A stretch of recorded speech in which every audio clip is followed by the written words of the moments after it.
Assalamualaikum warahmatullahi wabarakatuh. Saya Al-Makfirah Huntua, mahasiswi Universitas Negeri Gorontalo dari kelas F Akuntansi semester 5. Video ini saya buat untuk memenuhi tugas mata kuliah akuntansi perpajakan. Nah, di video kali ini saya akan membahas 4 pokok pembahasan. Yang pertama akuntansi, yang kedua perpajakan, yang ketiga pembukuan dan pencatatan bagi wajib pajak, yang keempat akuntansi perpajakan. Pokok pembahasan pertama yaitu akuntansi. Nah, apa sih yang dimaksud dengan akuntansi? Nah, jadi akuntansi menurut American Secretarial Association adalah proses mengidentifikasi, mengukur, dan melaporkan informasi ekonomi untuk memungkinkan adanya penilaian dan keputusan yang jelas dan tegas bagi pihak pemakai informasi. Ini berarti akuntansi merupakan proses yang terdiri dari identifikasi, pengukuran, dan pelaporan informasi ekonomi yang diharapkan berguna dalam penilaian dan pengambilan keputusan mengenai perusahaan yang bersangkutan. Sedangkan menurut American Institute of Certified Public Accountant, akuntansi adalah proses pencatatan, penggolongan, dan peringkasan transaksi kejadian yang tepat atau berdaya guna dalam bentuk satuan uang dan penafsiran hasil proses tersebut. Sedangkan definisi akuntansi dalam arti luas adalah proses identifikasi, pengukuran, dan komunikasi dari informasi-informasi ekonomi untuk menghasilkan pertimbangan dan keputusan-keputusan dari pemakai informasi tersebut. Dan jika dilihat dari segi prosedur, akuntansi adalah suatu teknik atau seni untuk mencatat, menggolongkan, dan menyimpulkan transaksi-transaksi atau kejadian-kejadian yang mempunyai sifat keuangan dalam nilai mata uang, serta menganalisis hasil dari teknik tersebut.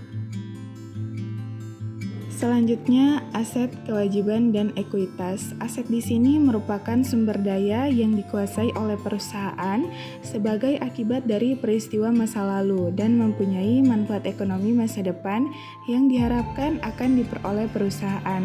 Sedangkan kewajiban di sini adalah obligasi masa kini yang timbul dari peristiwa masa lalu dan penyelesaiannya diharapkan dapat mengakibatkan arus keluar dari sumber daya perusahaan yang mengandung manfaat ekonomi. Dan ekuitas di sini adalah hak residual atas aset perusahaan setelah dikurangi semua kewajiban. Dan untuk mencari ekuitas dengan cara modal saham dikurangi dividen ditambah penghasilan dikurangi dengan beban. Nah, untuk mencari aset sendiri yaitu dengan cara kewajiban ditambah dengan ekuitas. Selanjutnya, siklus akuntansi. Siklus akuntansi yang pertama adalah analisis transaksi. Nah, langkah pertama dalam siklus akuntansi adalah mengidentifikasi transaksi atau analisis transaksi. Nah, jadi akuntan harus mengidentifikasi transaksi sehingga dapat dicatat dengan benar. Karena tidak semua transaksi dapat dicatat. Transaksi yang dapat dicatat adalah transaksi yang mengakibatkan perubahan posisi keuangan perusahaan dan dapat dinilai ke dalam unit moneter secara objektif. Nah, dengan menganalisis transaksi, akuntan harus menentukan pengaruhnya terhadap posisi keuangan bagaimana, yaitu dengan cara kita menggunakan persamaan matematis atau biasa dikenal dengan persamaan dasar akuntansi, yaitu aktiva sama dengan kewajiban tambah ekuitas. Nah, sistem pencatatannya adalah double entry system, yaitu setiap transaksi yang dicatat akan berpengaruh terhadap posisi keuangan di debit dan di kredit dalam jumlah yang sama, sehingga setiap transaksi mempengaruhi sekurang-kurangnya 2 rekening pembukuan. Selanjutnya, siklus akuntansi yang kedua yaitu jurnal. Nah, setelah analisis transaksi tersebut kemudian dicatat secara runtut di buku jurnal. Nah, proses pencatatan transaksi ke dalam jurnal disebut dengan penjurnalan. Jurnal adalah suatu catatan kronologis tentang transaksi-transaksi yang terjadi dalam suatu periode siklus akuntansi atau alur akuntansi. Nah, terdapat 2 macam jenis jurnal dalam tahapan siklus akuntansi, yaitu jurnal umum dan jurnal khusus. Jurnal umum biasanya tahapan yang dilakukan setelah tahapan entry adalah tahapan pencatatan transaksi yang dimasukkan ke dalam satu rekening yang di debit dan satu rekening di kredit. Sedangkan jurnal khusus diselenggarakan untuk meningkatkan efisiensi pencatatan terhadap transaksi yang berulang, contohnya seperti jurnal penjualan, jurnal pembelian, jurnal penerimaan kas, dan lainnya. Selanjutnya, langkah ketiga dalam siklus akuntansi yaitu memposting. Memposting transaksi yang sudah dicatat dalam jurnal ke dalam buku besar. Nah, buku besar adalah kumpulan rekening-rekening pembukuan yang masing-masing digunakan untuk mencatat informasi tentang aktiva tertentu. Pada umumnya, perusahaan mempunyai daftar susunan rekening-rekening buku besar yang disebut dengan chart of account.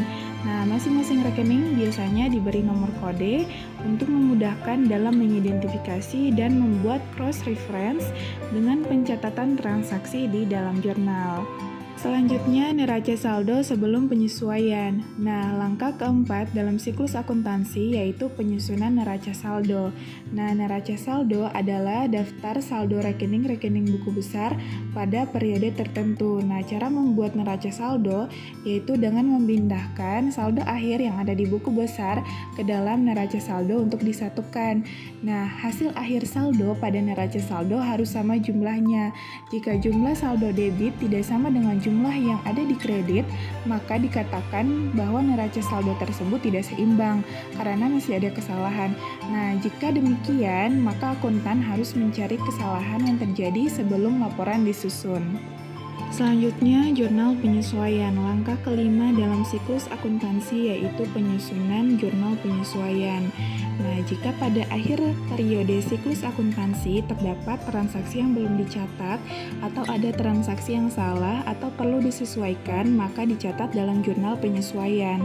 Nah, penyesuaian ini dilakukan secara periodik, biasanya saat laporan akan disusun. Pencatatan penyesuaian sama seperti pencatatan transaksi umumnya.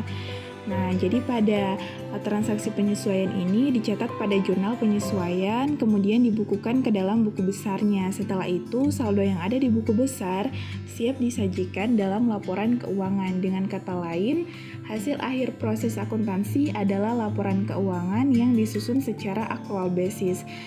Selanjutnya, neraca saldo setelah penyesuaian. Langkah ke-6 dalam siklus akuntansi yaitu penyusunan neraca saldo setelah penyesuaian. Pada tahap siklus ini, kita hanya perlu menyusun neraca saldo kedua dengan cara memindahkan saldo yang telah disesuaikan pada buku besar ke dalam neraca saldo yang baru. Nah, saldo-saldo yang ada di akun buku besar tersebut dikelompokkan ke dalam kelompok aktiva atau pasiva. Nah, saldo antara kelompok aktiva dan pasiva pada neraca saldo ini juga harus seimbang. Namun, kalian harus ingat, saldo yang seimbang belum tentu benar, tetapi saldo yang benar pasti seimbang. Selanjutnya, menyiapkan laporan. Nah, langkah ke-7 dalam siklus akuntansi yaitu menyiapkan laporan keuangan berdasarkan informasi pada neraca saldo setelah penyesuaian. Nah, laporan keuangan yang disusun seperti yang pertama, laporan laba rugi untuk menggambarkan kinerja perusahaan. Yang kedua, laporan perubahan modal untuk melihat perubahan modal yang telah terjadi. Dan yang ketiga, laporan neraca dapat digunakan memprediksi likuiditas, solvensi, dan fleksibilitas. Dan laporan yang keempat yaitu laporan arus kas untuk memberikan informasi yang relevan mengenai kas keluar dan kas masuk pada periode berjalan. Selanjutnya, jurnal penutup. Nah, langkah ke-8 dalam siklus akuntansi yaitu penyusunan jurnal penutup. Setelah membuat laporan keuangan, kita harus membuat jurnal penutup. Nah, jurnal penutup hanya dibuat pada akhir periode akuntansi saja, dan rekening yang ditutup hanya rekening nominal atau rekening laba rugi. Caranya adalah dengan menolkan atau membuat nihil rekening terkait. Nah, rekening-rekening nominal harus ditutup karena rekening tersebut digunakan untuk mengukur aktivitas atau aliran sumber-sumber yang terjadi pada periode berjalan. Pada akhir periode akuntansi, rekening nominal sudah selesai menjalankan fungsinya, sehingga harus ditutup. Selanjutnya, neraca saldo setelah penutupan. Langkah ke-9 dalam siklus akuntansi yaitu penyusunan neraca saldo setelah penutupan. Neraca saldo setelah penutupan ini adalah daftar saldo rekening-rekening buku besar setelah dibuatnya jurnal penutup. Oleh karena itu, neraca saldo ini hanya memuat saldo rekening-rekening permanen saja. Nah, tujuan pembuatan neraca saldo setelah penutupan ini adalah untuk memperoleh keyakinan bahwa saldo yang seimbang sudah benar, sehingga penyusunan neraca saldo ini tidak wajib, hanya bersifat opsional saja. Nah, lalu tahap terakhir dalam proses pencatatan dalam siklus akuntansi adalah penyusunan jurnal pembalik. Tujuan dari jurnal pembalik ini yaitu untuk menyederhanakan prosedur pencatatan transaksi-transaksi tertentu yang terjadi secara repetitif pada periode berikutnya. Karena tujuannya untuk menyederhanakan, maka tahapan siklus akuntansi terakhir ini juga bersifat opsional.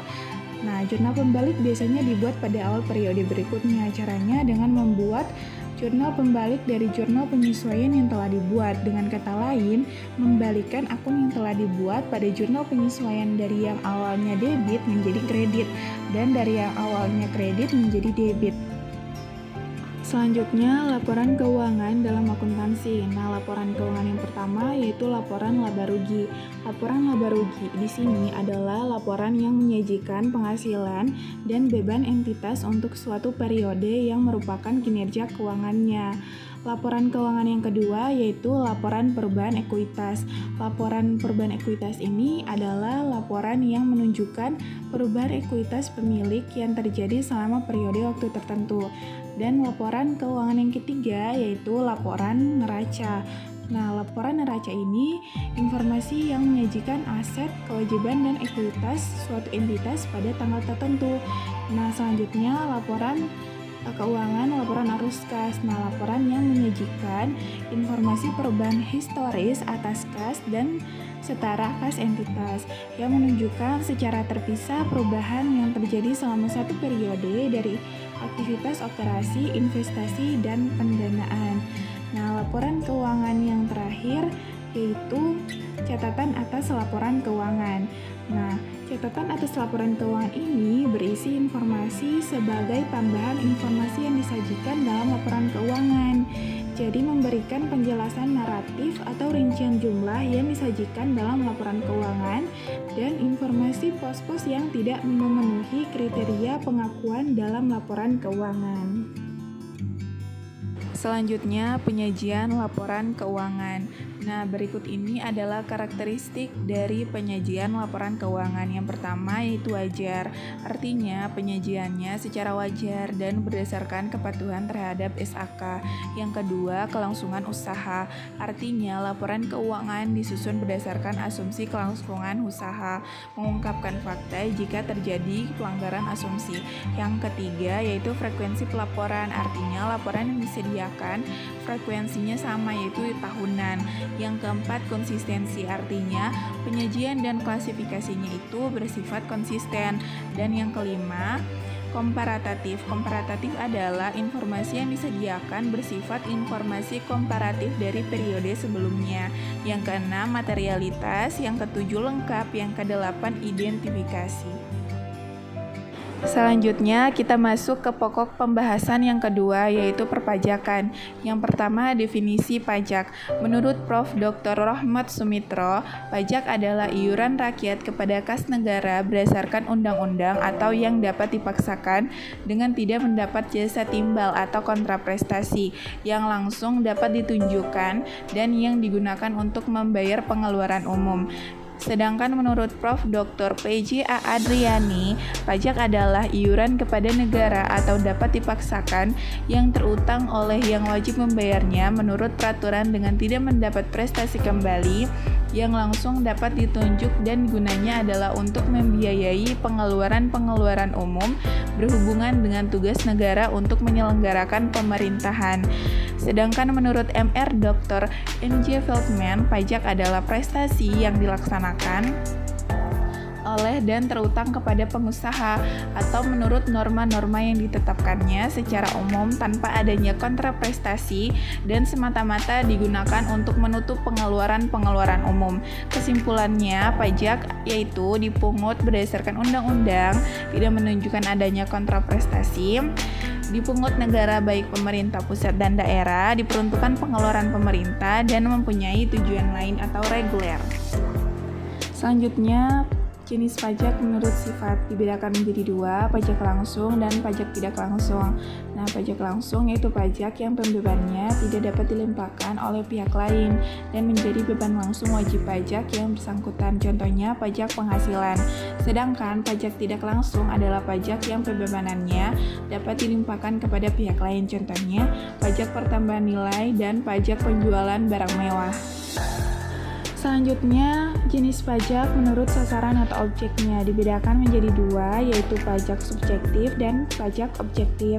Pajak subjektif yaitu pajak yang berdasarkan pada subjeknya yang dilanjutkan dengan mencari syarat objektifnya, dalam artian memperhatikan keadaan diri wajib pajak, contohnya seperti pajak penghasilan.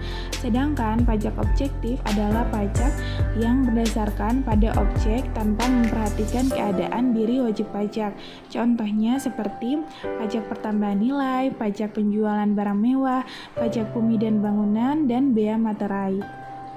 Selanjutnya, jenis pajak menurut pemungutnya dibedakan menjadi dua, pajak pusat dan pajak daerah. Pajak pusat yaitu pajak yang dipungut oleh pemerintah dan digunakan untuk membiayai rumah tangga pemerintah pusat. Contohnya, pajak penghasilan, pajak pertambahan nilai, pajak penjualan barang mewah, pajak bumi dan bangunan, dan bea materai. Sedangkan pajak daerah adalah pajak yang dipungut oleh pemerintah daerah dan digunakan untuk membiayai rumah tangga pemerintah daerah. Contohnya pajak reklame, pajak hiburan, pajak hotel dan restoran, dan pajak kendaraan bermotor. Selanjutnya kita masuk ke pokok pembahasan yang ketiga, yaitu pembukuan dan pencatatan bagi wajib pajak. Yang pertama, pengertian pembukuan dan pencatatan menurut UU KUP nomor 16 tahun 2009 pasal 1 angka 29. Pembukuan merupakan proses pencatatan yang dilakukan secara teratur untuk mengumpulkan data dan informasi keuangan yang meliputi harta, kewajiban, modal, penghasilan, dan biaya, serta jumlah harga perolehan dan penyerahan barang atau jasa yang ditutup dengan menyusun laporan keuangan berupa neraca dan laporan laba rugi untuk periode tahun pajak tersebut. Sedangkan pencatatan yaitu pengumpulan data secara teratur tentang peredaran bruto dan atau penghasilan bruto sebagai dasar untuk menghitung jumlah pajak yang terutang, termasuk penghasilan yang bukan objek dan atau yang dikenakan pajak yang bersifat final. Selanjutnya, wajib pajak. Yang pertama yaitu orang pribadi yang melakukan kegiatan usaha atau pekerjaan bebas dengan peredaran bruto dalam 1 tahun kurang dari 4,8 miliar, melakukan pencatatan dan pembukuan. Yang kedua, orang pribadi yang melakukan kegiatan usaha atau pekerjaan bebas sesuai Undang-Undang Perpajakan dapat menghitung penghasilan neto dengan menggunakan norma penghitungan penghasilan neto, hanya melakukan pencatatan. Sedangkan orang pribadi yang tidak melakukan kegiatan usaha atau pekerjaan bebas itu hanya melakukan pencatatan. Selanjutnya, kewajiban menyelenggarakan pembukuan, yaitu yang pertama, orang pribadi yang melakukan kegiatan usaha atau pekerjaan bebas yang memiliki peredaran bruto dalam 1 tahun kurang dari 4,8 miliar, dan pembukuan harus diselenggarakan dengan cara atau sistem yang lazim dipakai di Indonesia, misalnya berdasarkan standar akuntansi keuangan, kecuali peraturan perundang-undangan perpajakan menentukan lain. Selanjutnya, kewajiban menyelenggarakan pencatatan yaitu orang pribadi yang melakukan kegiatan usaha atau pekerjaan bebas yang memiliki peredaran bruto dalam 1 tahun kurang dari 4,8 miliar. Dan wajib pajak orang pribadi yang tidak melakukan kegiatan usaha atau pekerjaan bebas. Selanjutnya, pentingnya pembukuan untuk perpajakan. Yang pertama, informasi pembukuan diperlukan untuk menghitung pajak terhutang dan verifikasi, serta pemeriksaan dan investigasi terhadap kebenaran penghitungan jumlah utang pajak tersebut. Yang kedua, mempermudah perhitungan penghasilan kena pajak. Yang ketiga, mempermudah wajib pajak mengisi SPT. Yang keempat, penyajian informasi tentang posisi finansial dan hasil usaha untuk bahan analisis atau pengambilan keputusan ekonomi perusahaan. Selanjutnya, syarat menyelenggarakan pembukuan. Yang pertama, harus diselenggarakan dengan memperhatikan etikat baik dan mencerminkan keadaan atau kegiatan usaha yang sebenarnya atau full disclosure. Yang kedua, haruslah diselenggarakan di Indonesia dengan menggunakan huruf Latin, angka Arab, satuan mata uang rupiah, dan disusun dalam bahasa Indonesia atau bahasa asing yang diizinkan oleh Menteri Keuangan. Yang ketiga, diselenggarakan dengan prinsip taat asas dan stesal akrual dan stesal kas. Yang keempat yaitu perubahan terhadap metode pembukuan atau tahun buku harus mendapat persetujuan Direktorat Jenderal Pajak. Yang kelima, pembukuan yang diselenggarakan sekurang-kurangnya terdiri atas catatan mengenai harta, kewajiban, modal, penghasilan dan biaya, serta penjualan dan pembelian sehingga dapat dihitung besarnya pajak yang terutang. Yang keenam yaitu buku catatan dan dokumen yang menjadi dasar pembukuan dan dokumen lain termasuk hasil pengolahan data dari pembukuan yang dikelola secara elektronik atau secara program aplikasi online wajib disimpan selama 10 tahun di Indonesia. Selanjutnya, syarat menyelenggarakan pencatatan. Yang pertama, harus diselenggarakan secara teratur dan mencerminkan keadaan yang sebenarnya dengan menggunakan huruf Latin, angka Arab, satuan mata uang rupiah, dan disusun dalam bahasa Indonesia. Yang kedua, dalam 1 tahun harus diselenggarakan secara kronologis. Yang ketiga, catatan dan dokumen yang menjadi dasar pencatatan harus disimpan di tempat tinggal WP atau wajib pajak atau tempat kegiatan usaha atau pekerjaan bebas dilakukan selama 10 tahun. Yang keempat yaitu harus dapat menggambarkan penghasilan bruto yang diterima.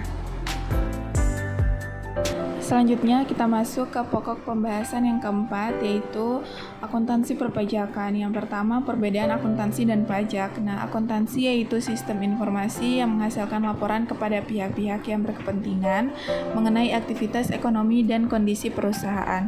Sedangkan pajak merupakan iuran rakyat kepada kas negara berdasarkan undang-undang atau yang dapat dipaksakan yang tidak mendapat jasa timbal balik atau kontraprestasi yang langsung dapat ditunjukkan digunakan untuk membayar pengeluaran umum. Perbedaan antara akuntansi dan pajak dijelaskan melalui bagan yang telah tersedia. Di sini dijelaskan bahwa akuntansi pedoman penyajiannya diatur oleh PSAK, sedangkan pajak pedoman penyajiannya diatur oleh undang-undang. Untuk waktunya yaitu pajak bersifat temporer, sedangkan akuntansi bersifat permanen atau tetap. Selanjutnya, perbedaan orientasi pelaporan. Yang pertama, laporan keuangan akuntansi atau komersial disusun untuk kepentingan pemakai laporan berhubungan dengan kinerja perusahaan. Sedangkan pajak berkepentingan dengan satu atau beberapa unsur dalam laporan keuangan yang dilampirkan dalam surat pemberitahuan pajak terutang atau SPT meliputi laba tahun berjalan atau untuk perhitungan pajak penghasilan. Yang kedua, distribusi laba untuk penghitungan pajak atas dividen. Yang ketiga, peredaran usaha untuk PPN atau PPNBM. Yang keempat, pengeluaran untuk karyawan dan pembelian jasa lain untuk penghitungan potongan pajak penghasilan. Selanjutnya, perbandingan SPT tahunan PPh Badan dan laporan keuangan komersial. Pada aspek pengguna, SPT tahunan PPh Badan itu bersifat fiskus, sedangkan laporan keuangan bersifat berbagai pengguna multi-user. Pada aspek sifat informasi itu SPT tahunan PPh Badan bersifat rahasia, sedangkan laporan keuangan dapat digunakan oleh umum, khususnya untuk laporan keuangan listed companies. Sedangkan untuk aspek pedoman penyusunan SPT tahunan PPh Badan itu pedomannya undang-undang perpajakan dan peraturan pelaksanaannya. Sedangkan laporan keuangan pedoman penyusunannya yaitu prinsip akuntansi yang berlaku umum, PSAK, interpretasi PSAK, peraturan pemerintah untuk industri IFRS, buletin teknis, pedoman atau praktik konvensional, hasil riset, dan pendapat ahli. Dan pada aspek mata uang pelaporan itu SPT tahunan PPh Badan wajib dalam rupiah dan mata uang dolar sepanjang memperoleh izin dari otoritas pajak terkait. Sedangkan laporan keuangan mata uang pelaporannya dapat menggunakan mata uang lain selain rupiah jika laporan keuangan disajikan dalam mata uang selain mata uang fungsionalnya. Laporan keuangan harus terlebih dahulu dilakukan remeasurement. Dan pada aspek dasar pencatatan transaksi, SPT tahunan PPh Badan itu transaksi dicatat dan dilaporkan apabila memenuhi syarat dan ketentuan perpajakan. Transaksi dicatat dengan mengutamakan hakikat formal atau hukum daripada substansinya. Sedangkan laporan keuangan transaksi dicatat dengan asas substance over form. Dan pada aspek batas waktu penyampaian, SPT tahunan PPh Badan itu disampaikan paling lambat 4 bulan setelah akhir tahun pajak dan dapat melakukan perpanjangan paling lama 2 bulan.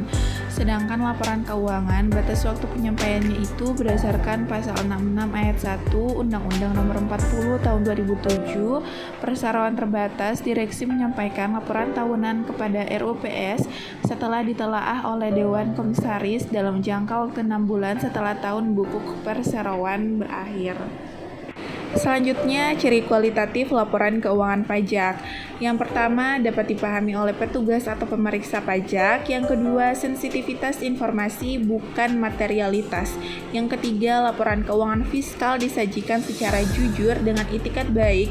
Substansi beban yang dapat dikurangkan dari penghasilan bruto adalah beban untuk mendapatkan, menagih, dan menerima penghasilan yang merupakan objek pajak yang dihitung dari penghasilan neto. Dan yang keempat, dapat dibandingkan dengan periode sebelumnya, terutama untuk kompensasi kerugian, utang piutang antar periode, dan perbandingan pengakuan laba atau rugi yang menuntut konsistensi kebijakan akuntansi pajak. Perubahan kebijakan akuntansi pajak dimungkinkan dengan persetujuan Direktorat Jenderal Pajak dengan mengajukan permohonan dilengkapi alasan.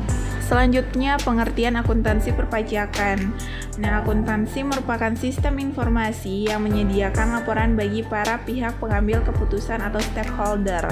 Akuntansi mengikuti prinsip-prinsip akuntansi yang berlaku secara umum, yaitu standar akuntansi keuangan atau SAK. Proses akuntansi dimulai adanya transaksi. Nah, jadi dengan adanya titik ketersinggungan akuntansi dan pajak ini, yaitu transaksi, maka perusahaan cenderung menerapkan akuntansi yang sudah sesuai dengan peraturan pajak atau disebut dengan istilah akuntansi perpajakan. Selanjutnya, peranan akuntansi dalam sejarah perpajakan di Indonesia. Yang pertama, pada masa penjajahan Belanda, pajak berfungsi sebagai pemasukan bagi keuangan penjajah dan jumlah pajak terutang ditentukan dan sangat besar. Selanjutnya, masa setelah merdeka. Pada tahun 1979, sistem pemungutan pajak dikenal MPS atau menghitung pajak sendiri, dan MPOL menghitung pajak orang lain. Yang ketiga, pada masa tahun 1979 sampai dengan 1983, periode ini dikenal Paket 27 Maret 1979 dan KMK 108 KMK 1979. Dan yang keempat, pada masa tahun 1983 sampai dengan sekarang itu didasarkan atas Undang-Undang Nomor 6 Tahun 1983, Undang-Undang Nomor 7 1983, Undang-Undang Nomor 8 Tahun 1983. Selanjutnya, konsep dasar akuntansi perpajakan. Yang pertama, pengukuran dalam mata uang. Pasal 28 ayat 4 Undang-Undang KUP Nomor 16 Tahun 2009, pembukuan atau pencatatan harus diselenggarakan dengan menggunakan satuan mata uang rupiah. Yang kedua, kesatuan akuntansi. Pasal 29 ayat 1 huruf B Undang-Undang PPh Nomor 36 Tahun 2008, besarnya penghasilan kena pajak bagi wajib pajak dalam negeri dan bentuk usaha tetap tidak boleh dikurangkan biaya yang dibebankan untuk dikeluarkan untuk kepentingan pribadi pemegang saham, sekutu atau anggota. Yang ketiga, konsep kesinambungan. Pasal 25 ayat 1 Undang-Undang PPh Nomor 36 Tahun 2008, besarnya angsuran pajak dalam tahun pajak berjalan yang harus dibayar sendiri oleh wajib pajak untuk setiap bulan adalah sebesar PPh yang terutang menurut SPT PPh tahun pajak yang lalu. Yang keempat, konsep nilai historis.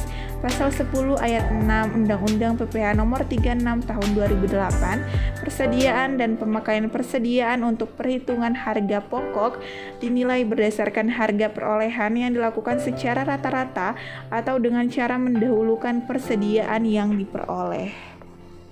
Selanjutnya yang kelima, periode akuntansi, pasal 28 ayat 6 Undang-Undang KUP nomor 16 tahun 2009. Tahun pajak adalah sama dengan tahun takwim kecuali wajib pajak menggunakan tahun buku yang tidak sama dengan tahun takwim.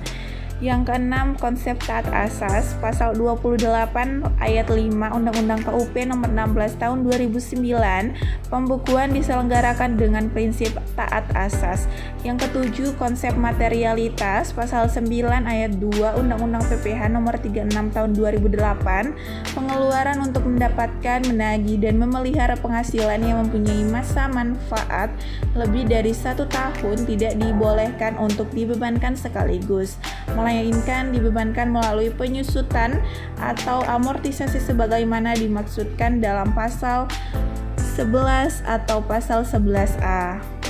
Selanjutnya yang kedelapan, konsep konservatisme, pasal 9 ayat 1 huruf C Undang-Undang PPH nomor 36 tahun 2008 menentukan besarnya penghasilan kena pajak bagi wajib pajak dalam negeri dan bentuk usaha tetap tidak boleh dikurangkan pembentukan atau pemupukan dana cadangan kecuali cadangan piutang tatar tagih untuk usaha bank dan bank usaha lain yang menyalurkan kredit, sewa guna usaha dengan hak opsi, perusahaan pembiayaan konsumen, dan perusahaan anjak piutang.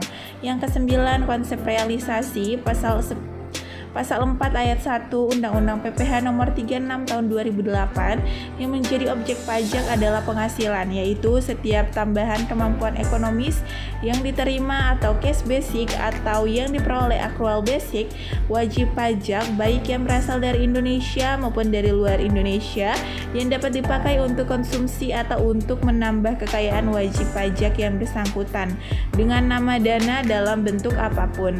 Yang ke-10, konsep mempertemukan biaya dan penghasilan, pasal 6 ayat 1 Undang-Undang PPH nomor 36 tahun 2008. Besarnya penghasilan kena pajak bagi wajib pajak dalam negeri dan bentuk usaha tetap ditentukan berdasarkan penghasilan bruto dikurangi biaya untuk mendapatkan, menagih, dan memelihara penghasilan. Selanjutnya, siklus akuntansi perpajakan.